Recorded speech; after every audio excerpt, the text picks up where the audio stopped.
Saviez-vous que la gastronomie française était inscrite au patrimoine culturel de l'UNESCO?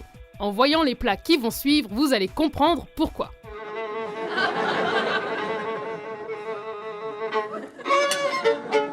Bienvenue sur Watch Mojo Français et aujourd'hui nous faisons le décompte de nos choix des 10 meilleures spécialités de la cuisine française. Rien que d'y penser, j'ai l'eau à la bouche. D'ailleurs, je vais peut-être vous laisser.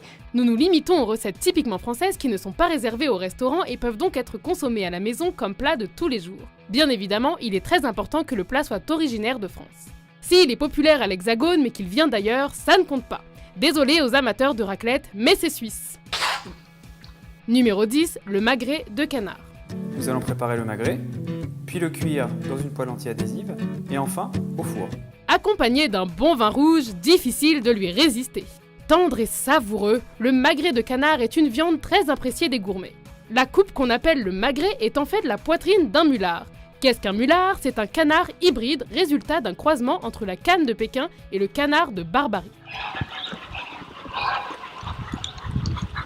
Stérile, le mulard est exclusivement destiné à l'alimentation. C'est la même espèce de canard à partir de laquelle sont préparés le foie gras et le confit de canard.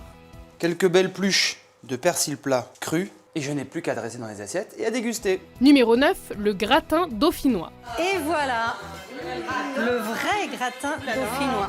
Voici un plat qui peut être dégusté comme tel ou bien en accompagnement. Originaire de la région du Dauphiné, la première apparition du gratin dauphinois remonte à 1778. C'est une recette facile à préparer, mais pour respecter la tradition, il faut suivre les indications à la lettre. Les pommes de terre ne peuvent pas être lavées après la coupe, sinon la sauce ne prendra pas. Et cuisson au four uniquement. Cela dit, vous êtes autorisé à remplacer en partie la crème fraîche par du lait, histoire de garder la ligne. Je suis un peu enveloppé, mais je ne suis pas gros. Je ne suis pas gros. Numéro 8, le cassoulet. Revigorés, ils boutèrent les Anglais jusqu'à la Manche. Si on parle français aujourd'hui, c'est un peu grâce au cassoulet. Un vrai classique du sud de la France. Calorique et réconfortant, le cassoulet est une casserole à base de haricots blancs et de viandes diverses. Sa légende remonte à la guerre de 100 ans. Assiégés par les Anglais, les habitants de Castelnaudary décidèrent de faire un ragoût gigantesque avec tout ce qu'il restait à manger dans le village pour revigorer les combattants et chasser les envahisseurs. Cette légende a fait du cassoulet un plat très populaire qu'on prépare de nos jours pour se redonner de l'énergie ou encore pour se réchauffer durant les longs mois d'hiver. Numéro 7, le steak tartare.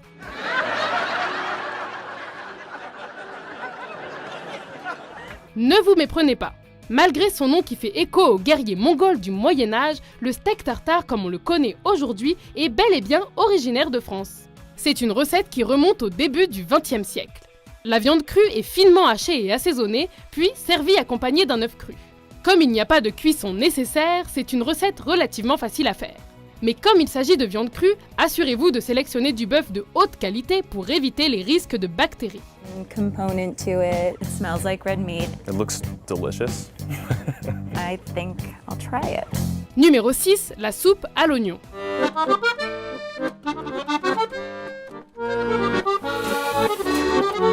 Parfois, ce sont les recettes les plus simples qui deviennent les plus populaires. Il y a une multitude de variantes de la soupe à l'oignon, certaines remontant jusqu'à l'Antiquité romaine. D'autres légendes attribuent son invention au roi Louis XV qui l'aurait concoctée lui-même après une longue journée de chasse.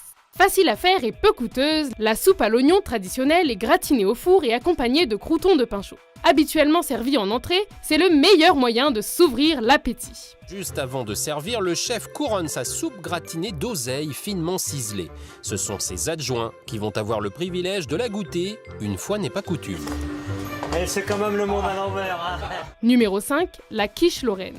Et voilà, ma quiche lorraine est prête. Simple et bon, que demander de plus? La Lorraine étant très proche de la frontière allemande, on retrace l'origine du mot quiche à l'allemand Kuchen, qui veut dire tarte ou gâteau. Or, la quiche lorraine est tout sauf sucrée. Préparée à partir d'une migaine d'œuf servie sur une pâte brisée ou feuilletée, elle est traditionnellement accompagnée de lardons. Pour les plus gourmands, vous pouvez aussi ajouter du fromage vieilli. De nos jours, la quiche est populaire à travers le monde et il existe une grande variété du plat. Mais pour la véritable expérience culinaire française, rien n'égale la quiche lorraine originale. La pâte est hyper croustillant et le dessous super bien cuit, donc ce n'est pas la peine de pré-cuire la pâte. comme beaucoup le disent. Numéro 4, le pot-au-feu. C'est quelque chose qui va nous réchauffer pour cet automne. Et puis voilà, ça fait des belles assiettes comme ça.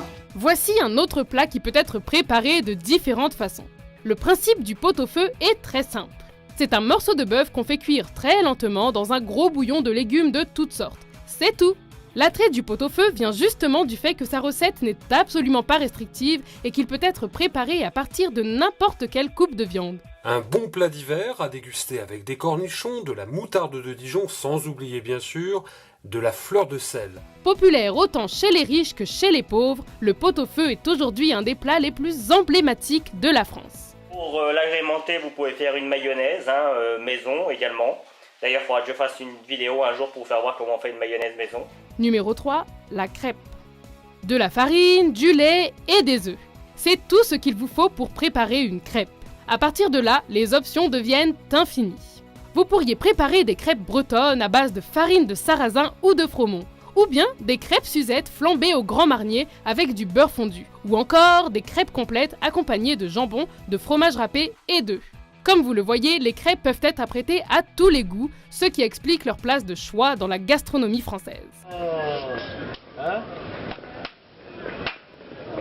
Numéro 2, le bœuf bourguignon. La viande, je la réserve. Tout le monde sait que la Bourgogne est réputée pour ses vins. Alors devinez comment est préparé le bœuf bourguignon. Eh oui, c'est un bœuf cuit à la cocotte dans une sauce à base de vin rouge. 1 litre, comme ça.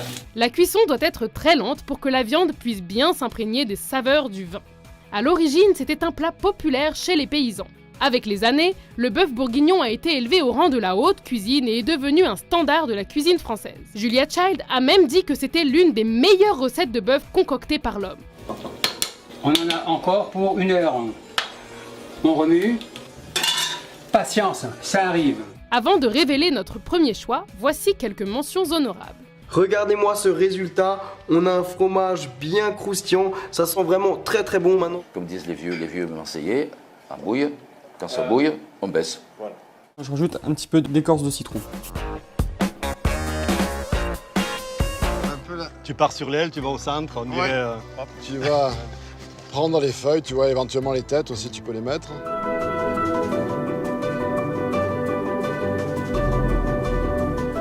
Voilà. Quand il est bien gratiné, il est prêt à être dégusté. On a juste à le mettre sur l'assiette. Numéro 1, le coq au vin. Et on termine bien évidemment par mouiller avec notre vin rouge. Gilbert Sébron a dit « L'emblème de la France, c'était le coq, c'est aujourd'hui le coq au vin ». Comme plusieurs autres recettes, son origine se perd dans l'histoire. On raconte que le premier coq au vin remonterait à nul autre que Jules César qui aurait fait préparer ainsi un coq envoyé par un chef gaulois pour le narguer. Depuis, plusieurs régions revendiquent la paternité du plat, notamment l'Alsace, la Bourgogne, la Champagne et l'Auvergne. Et comme c'est le cas avec la plupart des plats traditionnels français, chacune de ces régions a sa propre recette, préparée à partir du vin local. De Marseille à Lille, de Brest à Berlin, ça y est, t'es le champion du coq au vin. Ça y est, t'es le champion du coq au vin. Êtes-vous d'accord avec notre sélection ? Selon vous, quelles sont les plus grandes spécialités de la cuisine française ? Pour plus de top 10 culinaires publiés chaque semaine, n'oubliez pas de vous abonner à WatchMojo français.